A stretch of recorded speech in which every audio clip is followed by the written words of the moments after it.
Но дали овој оптимизам кај представниците од двете влади е реален и оправдан? Во студио 1 дебатираме со Слободанка Јовановска, уредник и новинар. Добар ден, добре дојдовте. И Александар Јовановски од Институтот за европски политики. Добар ден и за вас. Првото прашање за Слободанка, која што долги години како новинар и уредник го следи процесот на преговори со Грција. Го делите ли оптимизмот на министрите Димитров и Кодзијас дека се има подобрување и приближување во ставовите и дека би можело да се очекува решение? Денеска јас не видов голем оптимизам. Реално границата во која што се движеа беше дека е постигнат некаков напредок. Дека е постигнат напредок. Напредок може да биде мал, може да биде многу голем. Колку што сватив од детајите по тоа што ги кажува, работат на сет од документи, повеќе документи, кои што на некој начин ќе го гарантираат процесот. Очигледно тука се работи, како што се изразија вчера некои грчки медиуми, што би рекле ние roadmap. Македонскиот превод не е многу добар за уво, мапа како ќе се движи процесот. Мислам дека она на што беа фокусирани денеска беше временската рамка. Уствари како да следат чекорите на имплементација на решението. Александар, што може да се очекува после ова министерска средба? Дали ова добар терен за да се, иако најавија дека ќе имаат повторни средби во Солун, почеток на мај? Дали може да се очекува премиерска средба на ниво Заев Ципрска, што би била некој позначителен чекор што го најавува двајцата? Па мислам дека реално во овој момент и со она што и Слободанка го кажа, се работи на тој патокас, би рекол, за утврдување на тие мерки на доверба. И добро беше што денес, значи не само на политичко ниво, помеѓу двајцата министри, туку и на техничко ниво, на ниво на работни групи се дискутираше за тоа како може овој процес да се помести во позитивна насока.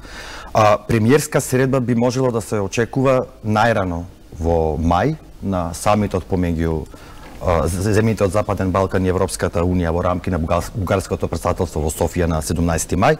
И нели доколку се постигне позначаен напредок, сето тоа да се оконча во јуни на Бриселскиот самит, каде што ќе се донеси политичка одлука за почеток за преговори. Она што е интересно, што по подолг период следат серија на средби, значи тоа се одмрзна на некој начин во Виена. Еве сега гледаме потоа во Скопје, па во Охрид, нареден почеток на нареден месец во Солун, каде што и се очекува по-конкретно за тоа што се преговара за околу спорот.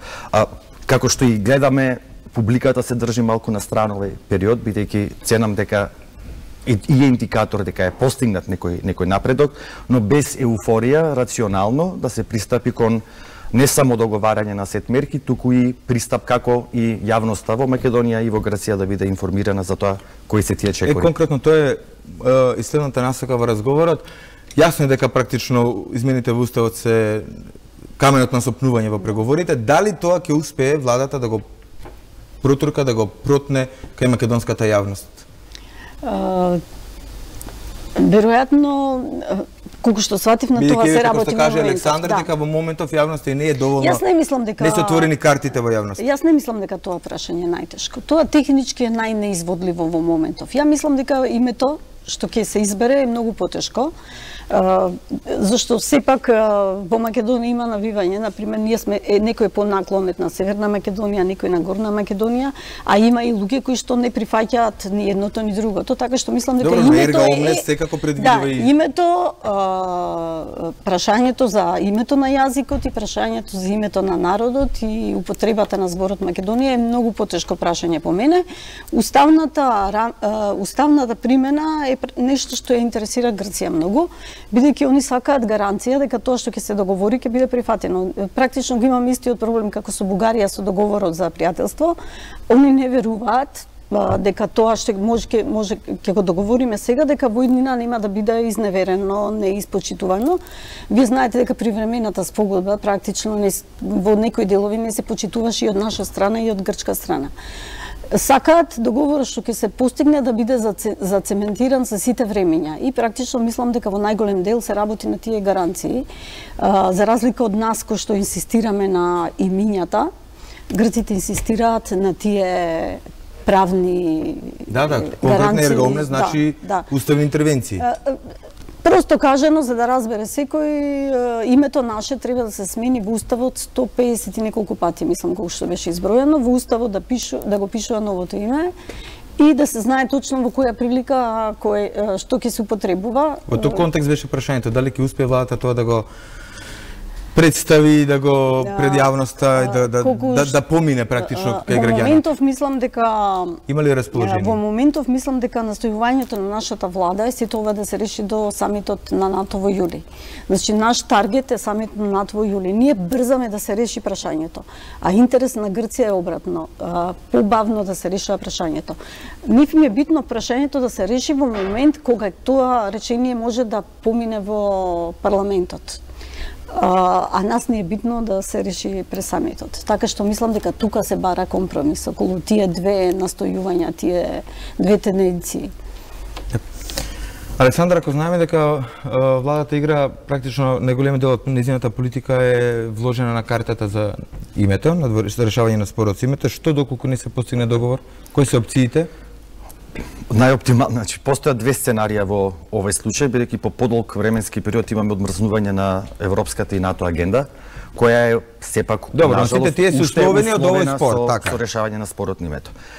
Не сме непознати на овој терен, значи секогаш кога сме доаѓале до некое решение, особено ако се сетиме на самитот на НАТО во Букурешт, другиот ден моравме да се соочиме со реалноста и постои опасност од разочарување, особено кај јавноста разочарување од оптимизмот кој сега е присутен, особено во контекст на тие две нивоа на интеграција. Што и да се случи, мислам дека треба да продолжат и да се бараат преговорите. Интересно е тоа што Грција наредна година се соочува со парламентарни избори. Исто Македонија се соочува со претседателски избори и нормално доколку тој моментум се изгуби сега, тешко е дека во 2019 година двете страни пак со овај елан и новој начин ќе седнат на иста маса да разговарат.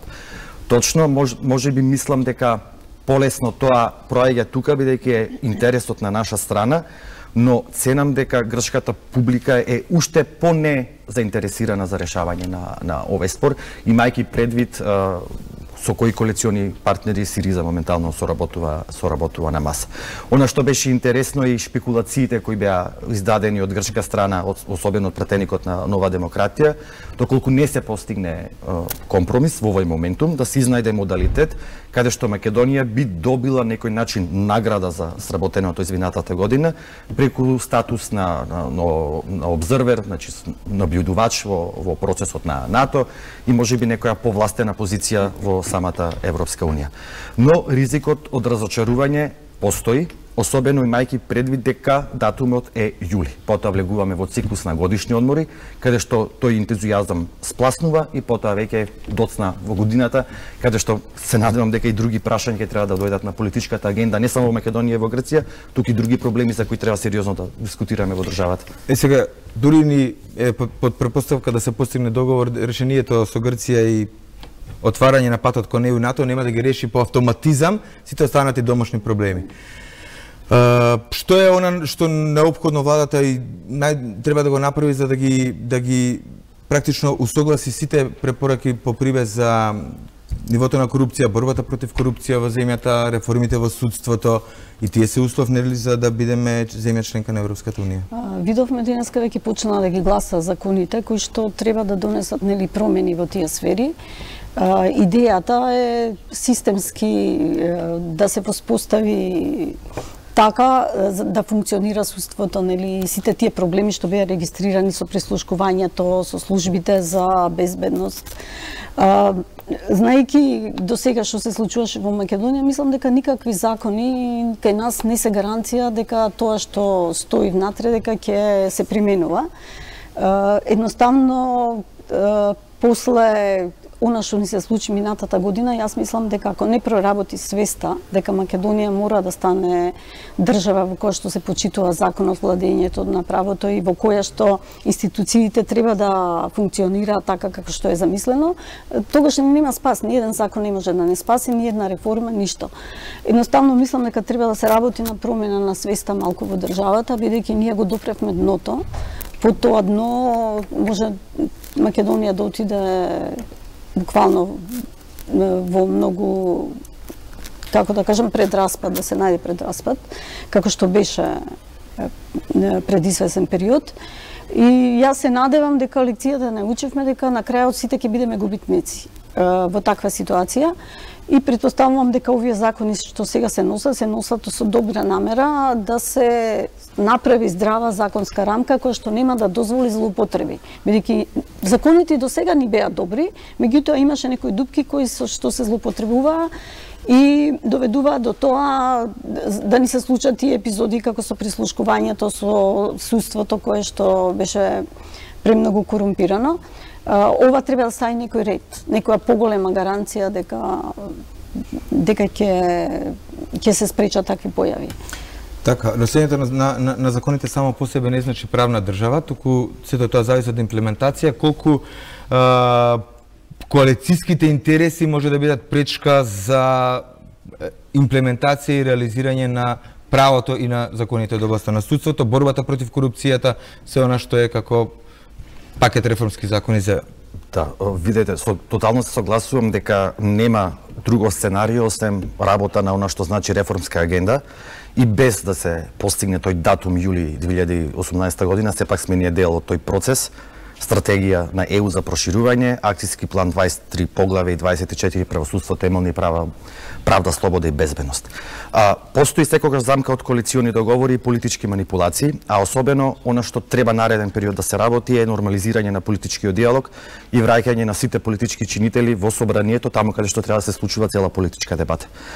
Добро е што се има сенс од опозицијата да дискутира со мнозинството околу пакетот мерки и ЕПИ како дел од овие клучни работни групи и стратегија за реформа на правосудство и делот на реформа на јавна администрација, можеме да кажеме дека се јавува тој сенс за инклузивен пристап, дискусија со сите заинтересирани страни, се земаат мислењата, значи на наше задоволство. Денеска бевме информирани од страна на експертот на ЕУ за следење на комуникации дека делот од препораките кои се внесува баш на овој закон како амандман од влада се испратени во собрание. Така да значи постои таа промена на менталитет дека ги следиме, дека нивната работа се мониторира одблиску и дека таа експертиза која им ја нудиме како граѓански и невладин сектор може да ја ефектуираат се со цел зајакнување транспарентност и ефектуирање на сите тие политики внатре во системот. Македонија никогаш немала проблем со номотехника, правење на добри закони, но она што нареден период е исклучителна важност е после летните одмори да се фокусираме на имплементација, односно до крај на годинава да ги имаме првите значајни резултати од овие три клучни ресори и на тоа би додал реформата на медиумите која моментално сега отпочна. Од друга страна, она што во моментов треба да го размислиме сите како општество, но нормално и како национални институции, е да се воспостават сите независни механизми и во тесна соработка до крајот на годината да ги испорачаме првите конкретни промени кои ќе имаат директно влијание врз подобрување на општеството. И во вчерашниот извештај Freedom House забележа дека Македонија заслужува шанса поради напредок во демократските процеси. Доколку ја добие таа шанса, дали ќе ја искористи? Мислам дека ќе искористи. По ова што го гледам како се менуваат работите, одат во позитивен правец. Ние се враќаме на некоја нормална агенда. Единствено што се забележува е дека на тој пат, мислам дека слабост е кадровската политика на СДСМ. Едноставно они имаат силна волја, ама не покажуваат голем капацитет или голема работа. Имате реална подршка од коалиционите партнери или интересите се пред се? Мислам дека имаат поддршка. Реална или декларативна, значи? Јас секогаш правам разлика меѓу поддршката што се дава за законите и меѓу практично интересите државни и интересите политички. Некогаш политичките интереси, партиските интереси ги надвладуваат државните, така што не секогаш може да сметаш на тоа. Меѓутоа во генерала мислам дека има некој консензус околу некои прашања битни национални интереси што ги поддржуваат сите. Ајде, сосема пред крај на разговорот, на 17 април се чекува новиот извештај од Европската комисија за напредок на земјата. Да, во овој вторник, нареден вторник, се објави извештај после подолг временски период. Тоа може да се очекува како забелешка? Значи, критика или вака, овој извештај мислиме дека ќе се потрудат Европска комисија да е поприлично балансиран и да ја отсликува целата таа ситуација од крајот на 2016 се до затворањето до извештајот на 16 април оваа година. Ќе преовладува позитивна нота како мотив за поттик на сите чинители во општеството да си ја земат својата улога. Сега таа позитивна нота ќе биде реална оценка на досегашните постигнувања или само мотив за јас вистина очекувам објективна и реална проценка со сите постигнувања овој временски период, но нормално не можеме да гледаме низ розеви наочари дека се е перфектно и дека има теми што треба да се работи и треба да послужи како мапа што треба да се сработи понатаму. Очекувам да има објективен слух тука во државата и веќе после 2 дена високата представничка Могерини ќе го објасни извештајот пред претениците во собрание и очекувам тој законодавен дом да даде поттик и на извршната власт да ги преземе сите можни чекори и да обезбеди поопшта мобилизација на сите ресурси и тука се сложувам дека нашите институции од аспект на заробена држава излегувајќи го тој моментум треба да имаат поприлично поддршка да можат сите овие политики да ги имплементираат за да можеме нели со чисто досие во јуни или во јули кога ќе треба да се носат клучните политички одлуки и ние самите себе да си помогнеме со задоволително досие и да помогнеме таа кауза за почеток на сите тие интегративни процеси. Но очекуваме да е фер и збалансиран, но очекуваме и тука подносно препораката по известен период ќе се одмрзне препораката и ќе се препорача чиста препорака за почеток. Чиста препорака, а не како сега условена препорака. Да. Вред, ви благодарам на разговорите и на гостувањето во студио 1. Ве очекуваме ќе го следиме процесот нормално на преговори и решавање на името, ве очекуваме повторно како гости во 1 ТВ.